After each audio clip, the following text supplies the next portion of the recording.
అపూర్వను శరత్చంద్ర ఒక్కసారి చెంప పగల కొడతాడు.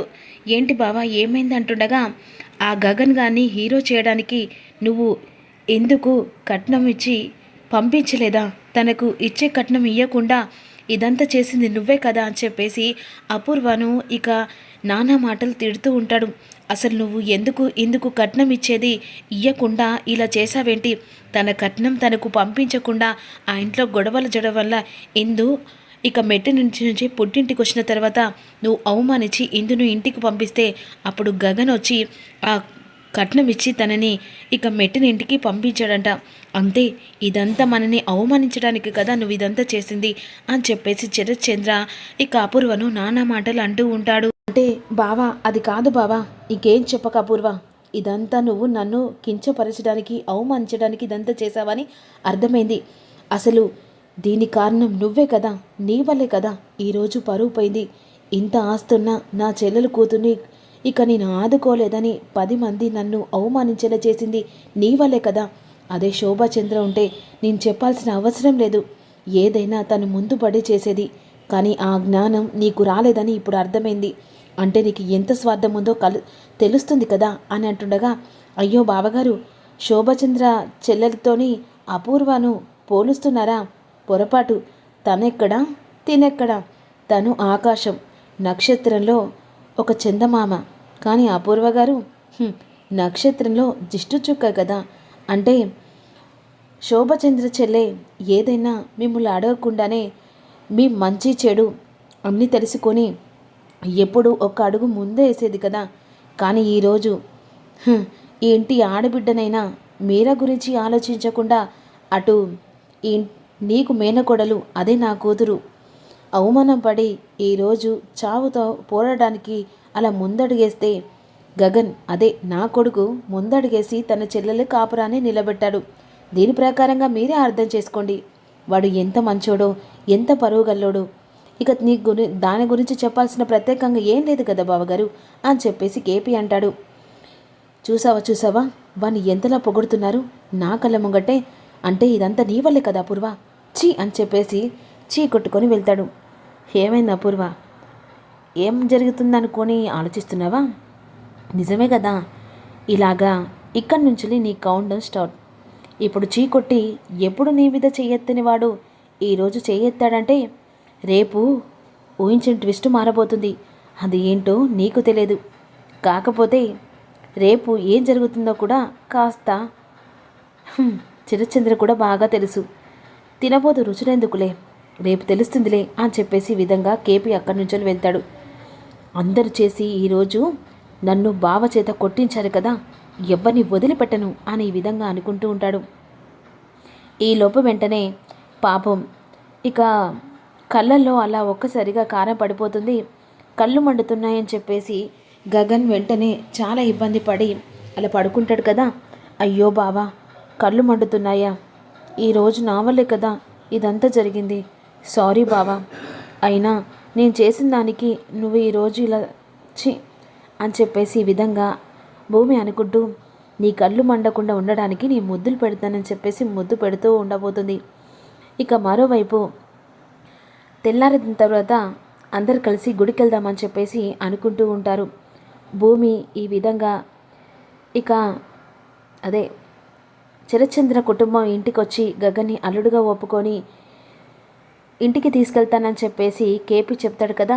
ఆ విషయం ఇక ఎలాగైనా అత్తయ్యకి చెప్పాలని అనుకుంటూ ఉంటుంది. కానీ అక్కడ గగన్ ఉండడం వల్ల అత్తయ్యకి చెప్తే ఏం అనుమానం పడతాడో బావ మళ్ళీ అని చెప్పేసి అక్కడే ఆగిపోతుంది. ఈలోపు తెల్లేసరికి ఇంట్లో ముత్తైదులు అంతా హడావిడి. వెంటనే అపూర్వ లేస్తుంది. ఏమైంది బావా, ఇంత హడావిడేంటి? ఏం లేదు, సారా పూలు అన్నీ ఇక గగన్కిచ్చి గగన్ని నా కూతురు భూమిని ఇంటికి తీసుకొని రావాలి. ఈ ఇంట్లోనే ఇక శోభనం కూడా ఏర్పాట్లు చేస్తున్నాను. అదేంటి బావా, కనీసం నాకు ఒక్క మాట చెప్పకుండా చెప్తే ఏం చేస్తావు? నా మనసు ఏది తెలుసుకొని నువ్వు చేయగలవా? అదే నా శోభచంద్రుంటే ఎలా చేసగలది? ఇదేంటి మాటి మాటికి చచ్చిన దాని పేరు తలుచుకుంటున్నాడు. ఎన్ని రోజులు తన పేరు కూడా బయటపడలేదు. అలాంటిది దాన్ని చంపింది నేనైతే నా ముంగట దాని పేరు పదే పదే పలుకుతున్నాడు. బావా, నేను అలా అనట్లేదు బావా, కనీసం ఒక్క మాట చెప్తే నేనే అన్ని దగ్గరుండి చూసుకునేదాన్ని కదా అని చెప్పేసి అంటున్నాను బావా. వద్దులే, నేను చేసిన ఘనకార్యానికి నిన్ననే నా పరువు అంతా తలదీసినట్టయింది. ఇక నీకు చెప్పి నీ మీద భారం వేస్తే అందుకనే సారే అన్నీ పట్టుకొని భూమి వాళ్ళ ఇంటికి వెళ్ళి భూమిని ఆ ఇంటికి, అదే మన ఇంటికి ఆహ్వానించి ఇక్కడే శోభన ఏర్పాట్లు కూడా తయారు చేయాలి. అంటే బావా, అది కాదు బావా, ఏది లేదు అనే విధంగా అంటుండగా ఒక రూమ్లో డెకరేషన్ చేస్తుండగా ముత్తైదులు వచ్చి పండ్లు పూలు సారే ఇక అందరూ అనుకున్న ముహూర్తానికి వెళ్ళాలని చెప్పేసి వెంటనే అపూర్వ నోరు మూయించి చిరచంద్ర కోపంతో సార పట్టుకొని ఇంటికి రాబోతూ ఉంటారు.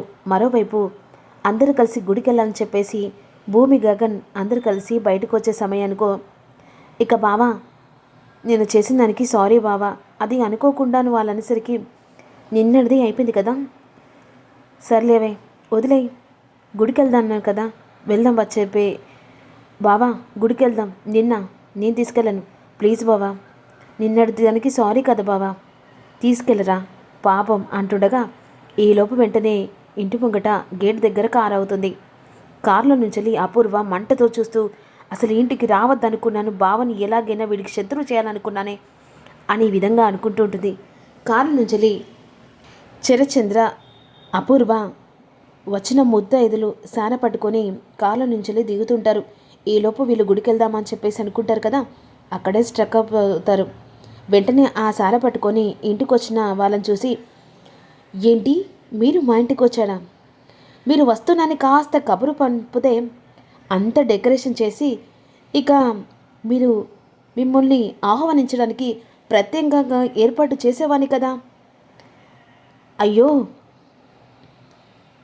అది కాదు బాబు, ఇక పాత కక్షలు మనసులో పెట్టుకొని ఏం ఆలోచించకు, నా అల్లుడుగా నా ఇంట్లో అడుగుపెట్టు అని అంటుండగా, ఏంటి అల్లుడుగా మీ ఇంట్లో అడుగు పెట్టన్నా అనేసరికి ఇక ఒక్కసారిగా శారద ఉలిక్కి పడుతుంది. ఇదేంటి కళ నిజమా అన్నట్టుగా షాక్లో ఉండిపోతుంది.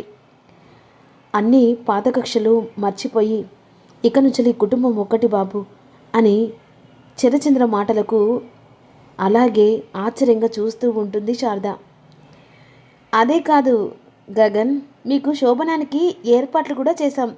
ఏంటి శోభనమా? మాకా? అయ్యో మామయ్య గారు, మీరు శోభనానికి కూడా ఏర్పాట్లు చేశారా? చాలా సంతోషంగా ఉంది తెలుసా. ఇలా మీరు ఏర్పాట్లు చేశాము వస్తున్నామంటే కనీసం కబురు పెట్టినా నేను అన్నీ అరేంజ్ చేసి పెట్టేవాని. అయ్యో రోడ్డు మీద నిలబెట్టి మాట్లాడుతున్నానే, పద పద లోపలికి రండి. ఏంటి అలా దిష్టి బొమ్మలా చూస్తున్నావు? మీ నాన్న మీ పిన్న వచ్చారు, లోపల తీసుకెళ్ళు.